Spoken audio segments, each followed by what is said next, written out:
Ito, bagboots pa.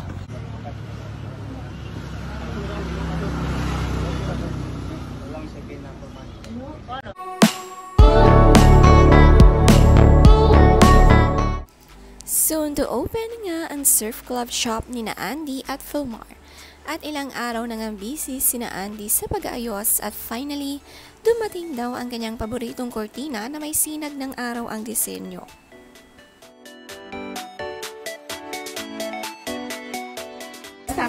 Ito na kanalibutang sa kilid. Maganda siya sa picture. Makita mo siya talaga sa yung pag-video. Carlos Pago. Girl! Dream curtain nga raw ito ni Andy at ito ang kanyang napiling idisenyo dito. Tulong nga si Andy at Philmar sa pag-aayos ng kanilang surf club. Siyempre, ang mga anak nila ay nakikisali rin.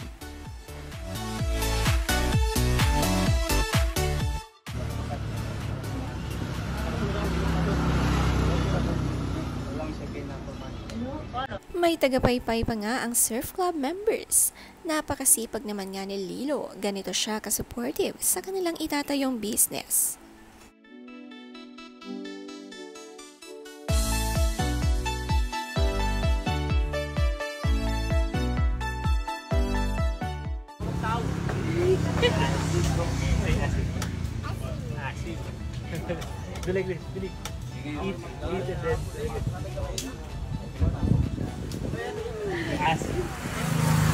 Ito na nga ang bagong tambayan nila. Si Kowa, gustong-gusto tumambay sa hagdan ng bagong shop. Habang kinakain naman ng lemon, paborito kahit maasim.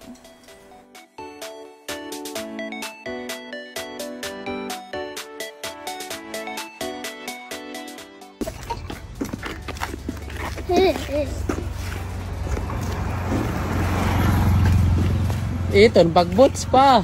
Sir! Tawang-tawa naman nga si Philmar kina Kowa at Andy. Nakaboots nga kasi itong si Kowa. Mas pinili nga isuot ito kesa sa tsinelas. Kaya naman akay-akay siya ng kanyang ate.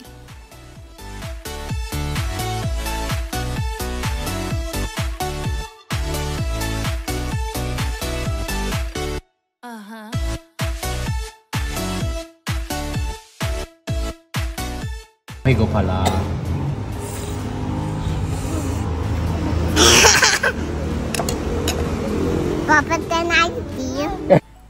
Kumain naman nga sa GTS Manukan ang mag-anak.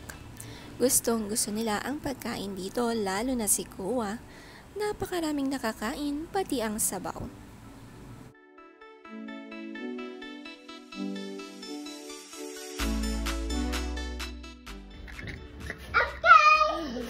Go upstairs the room. In the light? Yeah. Siyempre pagkatapos ng mahabang araw nila sa pag-aayos ng kanilang bagong business, bandingan naman sa room bago sila matulog. Si Kowa ganito na nga nakakaaliw.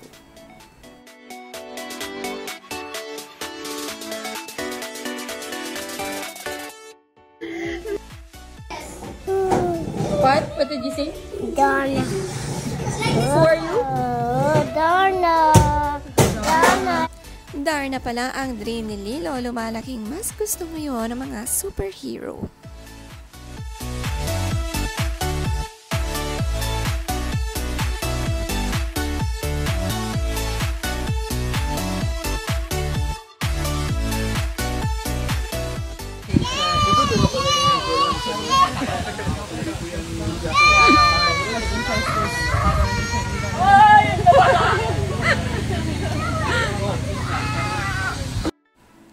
Ang saya ng mga anak ni Andy dahil andito ulit sina Kevin at Tita Ayla na anak ni Lolo Joel Torre. May nakakalaro nga sila. Habang busy ang kanilang parents, si Kuya Toro naman ngayon lang din ulit nagpakita.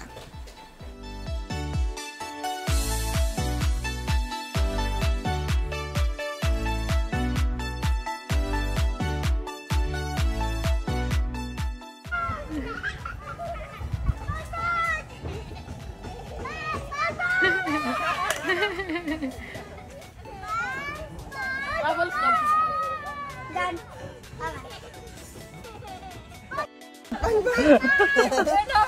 Are you Marhel na? Thank you.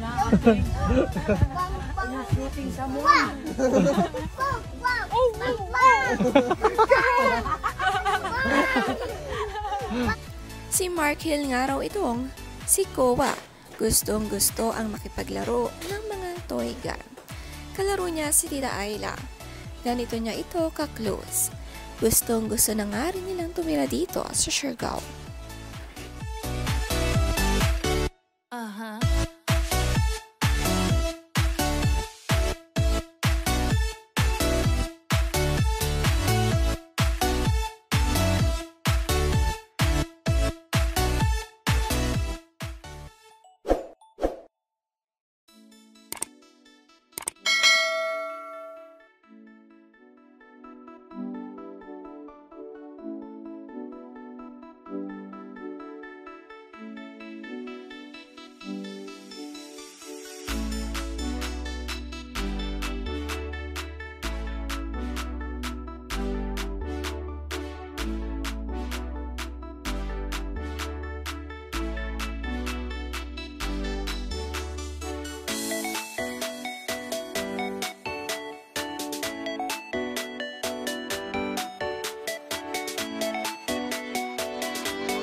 Nalibot